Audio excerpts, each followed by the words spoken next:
maybe ntagira icyo nongeraho kuri iyo Bitcoin. Yes.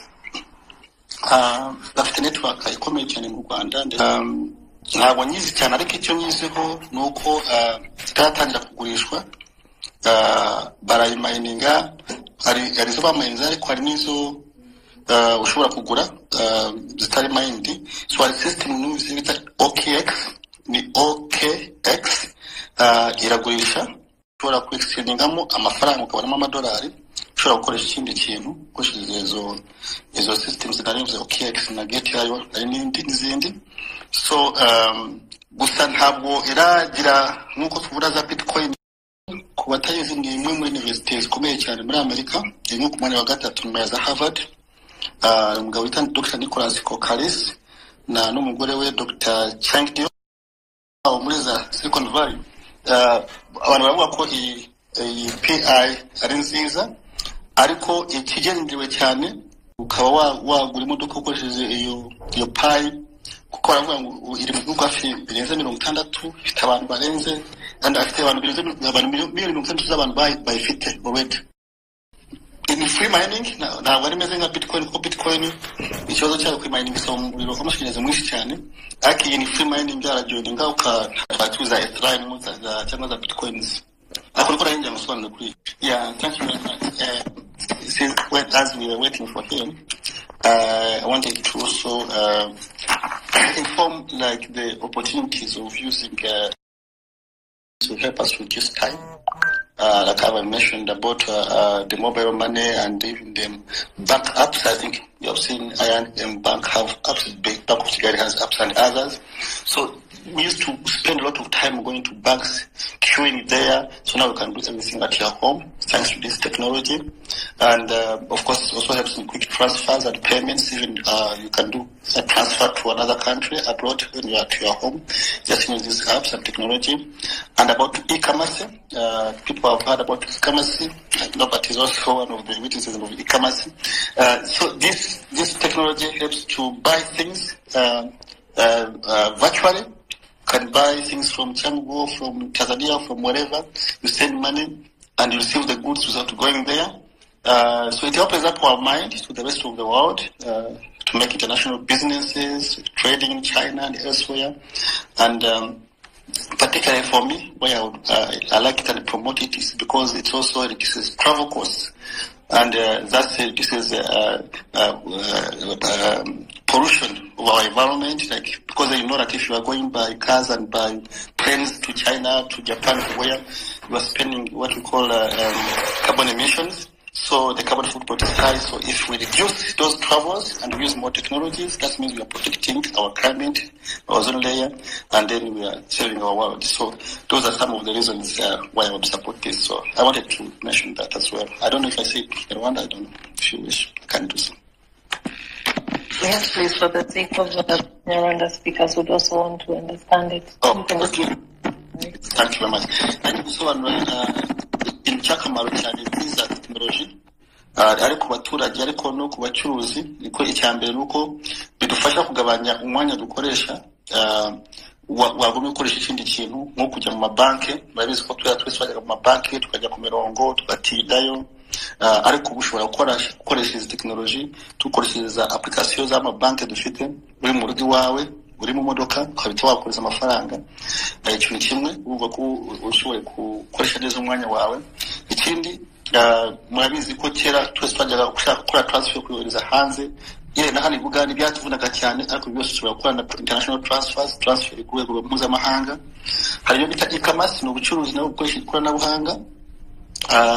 Ushobora kugura ibintu Cyangugu uri hano, cyangwa ukabigura Rubavu cyangwa Musanze, utari bujyayo ukishyura ibintu bakohereza. Murabona ko hari n'abandi bakoresha za moto n'iki byose, ariko ku rwego rukomeye umuntu ashobora kubikora, ukaba wanatumiza ibintu hanze mu Bushinwa n'ahandi hose utari bujyayo.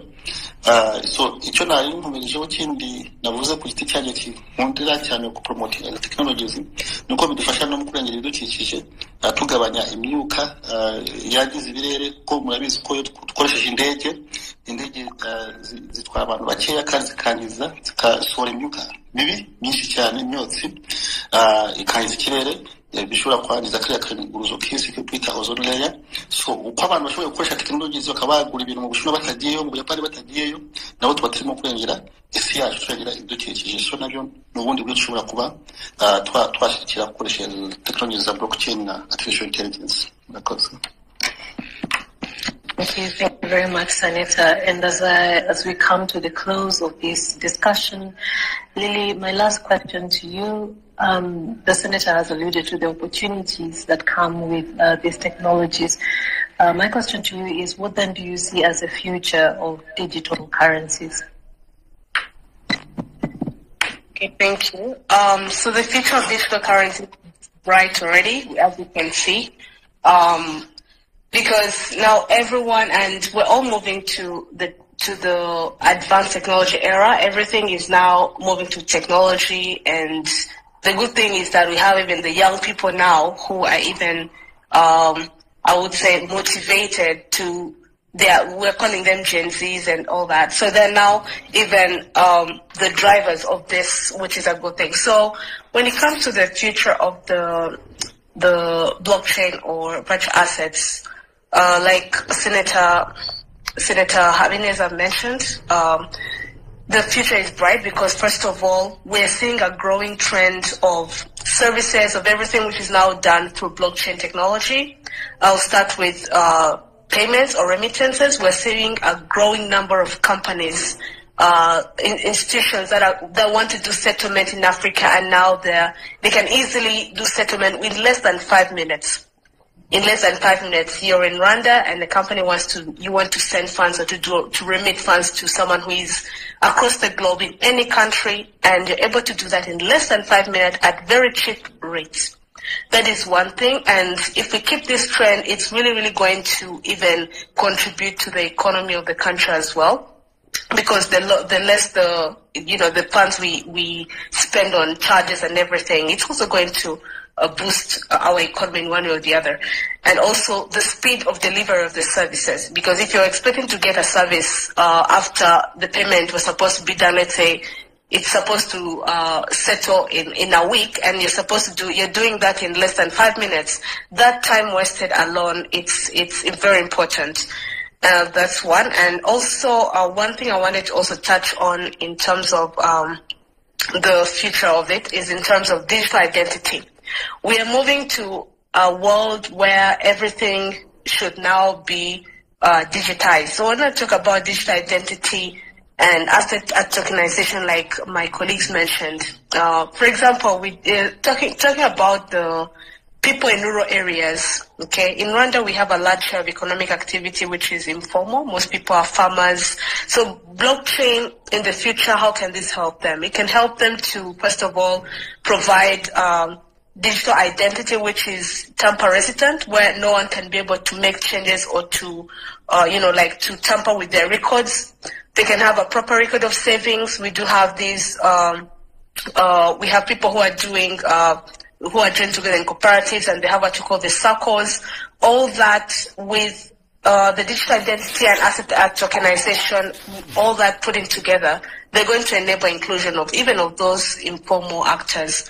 Then we have the next one I want to talk about is also talk about the stable coins. The stable coins, we've seen especially people who are living in rural areas, people who don't have access to financial inclusion.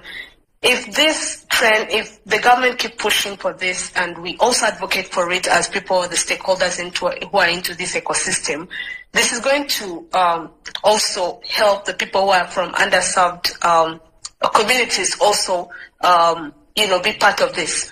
For example, we have people who are in cooperatives. They need to get loans, access to loans. They need to get to trace and see the products they produce, the agricultural products they're selling straight from their farms up to the market. How can you trace that? So all that can be used by blockchain. So blockchain can be used in so many different ways, and the good thing is that the benefits are more than what I would call the cons. So blockchain, the future for blockchain is really bright. Muri make icyo nanishatse kuvuga ibyerekeranye n'ahazaza ha blockchain, uko njye mpabona ku giti cyanjye, mbona ahazaza ha blockchain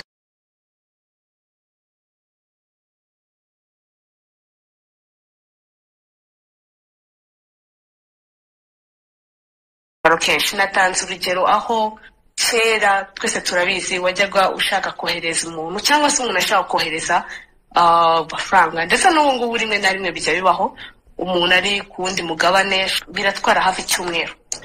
Wareba no kuri charges ugasanga charges ni hafi kimwe cya kabiri cy'amafaranga uri muri shyura.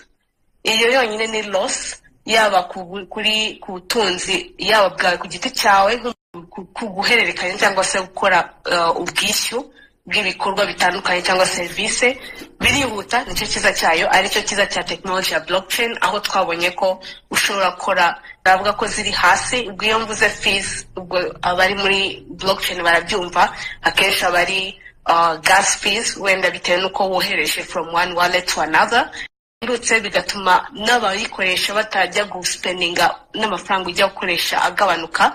Ni ukuvuga ngo ubasha gusevinga ayo wagataye kuri charges ajya mu bindi bikorwa. Ikindi nayo nshatse kuvuga ni icyerekeranye na digital identity cyangwa se identite yo ku ikoranabuhanga. Aha niho nayo nshatse kuvuga cyane cyane ku bantu bari mu bice bitari mu mujyi, bari mu byaro, nk'abantu bari mu byaro, abahinzi, nk'aba bantu baba bari mu masako, bari mu makoperative, n'iki byose birabafasha kuko bari abantu iyo bakoze nk'ibikorwa by'ubuhinzi kuva mu murima kugeza aho produit yabo finale igeze ku isoko, hari ibintu byinshi bizahindura, yaba mu buhinzi, yaba mu buryo tubika data zacu, yaba no mu buryo bwinshi butandukanye. Twashe kubyumva tukafasha kubyumva twese dufatanyije hamwe kugira ngo hagere kuko future ya blockchain ni twebwe. Twarengeje amasaha twari twihaye kuba twarangiza iki kiganiro. I am going to give Jean de Dieu a minute or half a minute if you can do that. And after you, Jean de Dieu, I will take parting shots from our speakers, Norbert, Lily, and Senator Frank. Please prepare your parting shots, and after Jean de Dieu, we will hear from you. Jean de Dieu, if you can hear me, unmute your microphone, introduce yourself. If it's an intervention, please be brief, and if it's a question, let us know who among the speakers you'd like to respond to it. Over to you. Thank you. Am I audible? Yes, you are.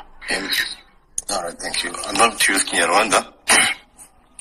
So, mu Rwanda ndetse na Africa, sorry, let me start to introduce myself. My name is Jean de Dieu. I am youth president in the Democratic part of Rwanda.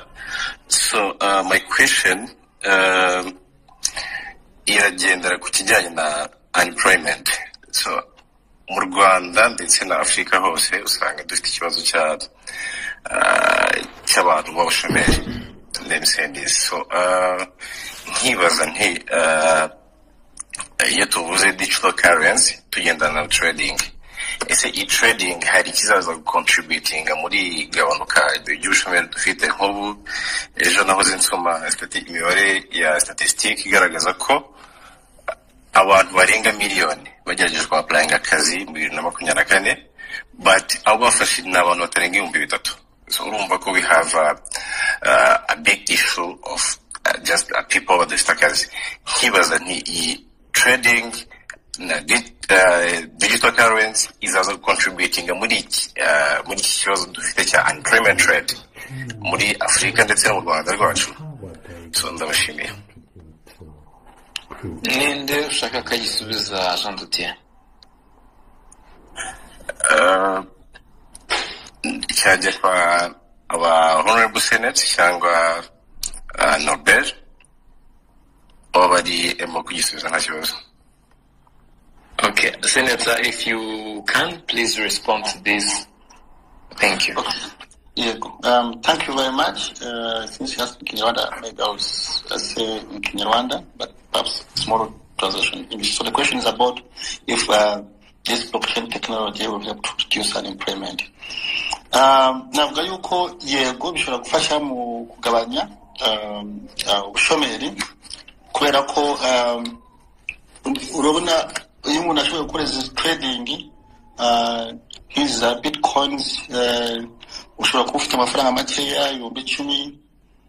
Hari ibyo bita forex trading, byo nabyo bikora kuri internet abantu uzi neza cyane babikiriyemo ukaba ufite 100 ukabishiramo ukabigurisha ukabona 200 so ubisizemo umwanya hari n'abantu bashobora kudufasha ba capital market authority bo bafite kurundi rwego bagurisha za shares cyangwa za capital bashobora gushaka n'umujyanama ushatse kujyamo mu rwego rwa business ushobora no gushaka umujyanama wo gufashamo kuko hashobora kuba muri siki ukamenya ukuntu uri bubikora buzigure kuko zirazamuka zikamanuka niyo mpamvu barimo kuvuga stable coin kuko yo izaba iri ijyanye n'ifaranga rihari cyane ikintu gihari kuko izindi zo zimanuka ibiciro bizamuka bimanuka so uvuga ngo ubikoze nk'akazi ushobora kubikiriramo ukabikora nyine ubizi ukabugira umujyanama gufasha wabikora ukabona akazi ariko utabikoze nk'akazi nabwo wibereye nk'umuhinzi wikora ibyawe ariko ukaba wifite za coin zawe ushobora kuba wifite wayiguze iri ku mafaranga ndatanga urugero nk'ibihumbi 500 arigeze zamuka akatanageza kuri miliyoni ukaba wayigurisha ukaba ubonye andi mafaranga wagura mizu cyangwa se wakora ikindi kintu so urumva ko abantu babikoramo nk'akazi rwose bishobora kuba akazi ngewe nanjye nigeze kuziguraho kandi nabonye zunguka ariko urukumva zirahomba iyo kuko bibabwira bigira bizenguruka so babisaba kumenya ngo umunsi ndaguze ejo nzagurisha nkuko izi mubona za shares abantu bagusha ama shares cyangwa se imigabane ku isoko y'imigabane nabyo nuko umuntu yabigenda mu buryo bwo kuvuga ko ari gukora mu buryo bw'akazi ariko nkuko twavuze izi technologies ntabwo dushaka kuzikoresha gusa ko kubona amafaranga ariko turazikoresha kugira ngo zikemure ibibazo dufite nk'abanyarwanda cyangwa se nk'abanyafrika nkuko navuze ko u Rwanda rwatangiye kuzikoresha mu buhinzi zirakoreshwa mu kuvomera kuhira imyaka zirakoreshwa mu kuvura abantu ubu izi technologies twavuze ko zikoresha mu madrone uruvi ibyo byose abantu bakora muri ako kazi bose babona amafaranga bakoresha izi technologies reba muri momo hano aho ntuye mbona hari nk'abantu bacuruza za mobile money nk'icumi kandi iyo hasi mu mujyi wose wibuka ko mobile money yubatswe ishingiye kuri blockchain technology kandi mobile money irimwe muri za businesses y'abana b'urubyiruko benshi cyane akazi ubona na Airtel cash nayo ni muri za mobile money so no kuvuga mu by'ukuri bitanga akazi So Senator, this is your opportunity for a parting shot. Thank you very much. First of all, I would like to thank the New Times for organizing this express. This is very, very nice, and please keep doing this. And secondly, I would like to thank the participants, or the people who have spent their 1 hour plus listening, for spending their time, because education, knowledge is power. So the more you know, the more power you have. My final comment would be that perhaps if possible, we could spend another time on talking about the draft law, which is going to regulate virtual assets businesses, because since most people may be interested in doing business, it would be a nice time that people would start giving views on this draft law, because I think that's why the government put it out there, people to give views before it's finally finalized. So it will regulate the trading, the tokenization of virtual assets, and many other things. But of course, talks about penalties as well. So it will be something good that people can talk more, and if you are able to be able to invite people from the Capital Market Authority or Bank of Rwanda, it would be nice. So muri make ndashimira cyane New Times bateguye kino kiganiro kandi basaba ko bakomerezaho nakushimira namwe mwese bakurikiye nsaba New Times mwabishoboka ko twazaganira kuri iri tegeko umushinga w'itegeko urimo gukorwa washyizwe hanze abantu gutanga ibitekerezo binashobotse bakabazatumira Capital Market Authority na BNR kugira ngo abantu bakomeze gutanga ibitekerezo kuko itegeko nizo rizafasha abantu bashaka kujya muri business kubikora neza kuko zatanga gutanga ibyangombwa license ibijyanye na tokenizations no gucuruza n'ibindi byose kugira n'ibihano ariko nabyo bizabirimo so ni biza ko abantu bagenda babisobanukirwa hakika kugira ngo twe kwishora gusa mu bucuruzi nko bari babisobanukirwa utabisobanukiwe neza so nongere mbashimire cyane thank you very much.